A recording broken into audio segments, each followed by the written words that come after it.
The Iraqi army exists no more. The Syrian army is down to at least 50% of its size of 2 years ago. The Egyptian army, all of its 14 divisions, maybe 7 are in any way active, not corroded, corrupt, falling apart. The Arab military threat to Israel has evaporated. Arab societies, as you all know, from Libya and Tunisia through Egypt to Syria, and it'll yet, unfortunately, come to Jordan, are so convulsed with internal conflict that for the next 2 to 3 to 4 decades, they're going to be racked by such internal tensions and such internal economic disparities and needs that their ability to mount a coordinated offensive against Israel in the conventional military sense is simply gone. It's gone. It's gone.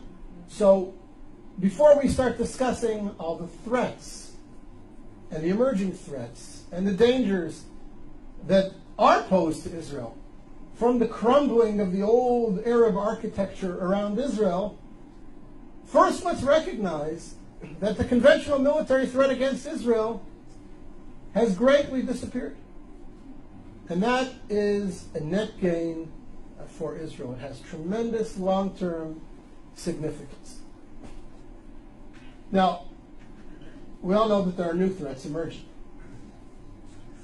What was the authoritarian control over countries like Egypt, where the security services had penetrated every element in society. You couldn't burp, you couldn't breathe, you couldn't blow your nose without somebody in the security services knowing about it. That's all gone. Morsi doesn't have control over the streets of Cairo, never mind the sands of Sinai. And whoever emerges as the leader or one of the leaders in Syria towards the future will never have the same authoritarian control over the country that Assad's Mukhabarat, his security services, had. So that creates potential for great conflict. We all know about the threat of weapon stocks, missiles spreading all over, new weapon systems coming into the region, whether it be from Iran or from Russia. All these pose security threats to Israel that Israel will have to deal with in the coming years and perhaps decades. But the conventional military threat, the Israeli fear that the combined armies of Egypt, Iraq, Syria are going to mount a coordinated offensive like they did in the Yom Kippur War against Israel, that's gone. That's gone, thank God, it's gone. And therefore I say to you, again, Israel is winning.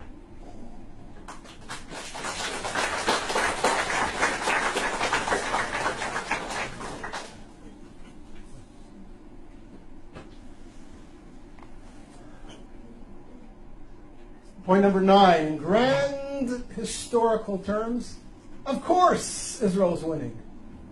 Look at the society that's been created in Israel.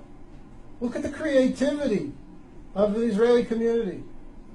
Look at the vibrancy of life in Israel. I look at my kids.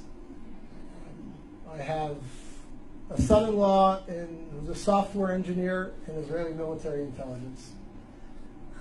I have a daughter doing her PhD in genetics at the Hebrew University. I have a daughter studying architecture at Ariel University in Samaria. I have a son completing his bachelor's degree in computer science in high school, and he will graduate high school with his degree in computer sciences, and he has studied intensively 17 tractates of the Talmud, and he knows his Bible inside out and backwards. And I have 2 younger kids who are in younger grades, and I look at them and I see their contributions and their future contributions to Israeli society, and I look at their friends who are all doing similar exciting things, and one of my daughters is a little bit of an artist as well. And you look at this and you say, what a wonderful youth we have, what a powerful country we have.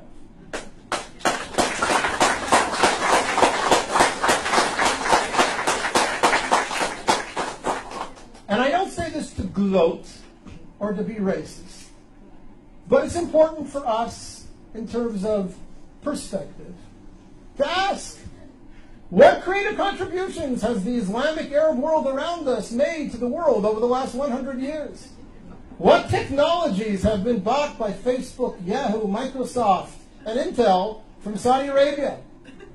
What's the gross national product of all 40 Arab countries around us put together, leaving oil aside? And again, not because I mean to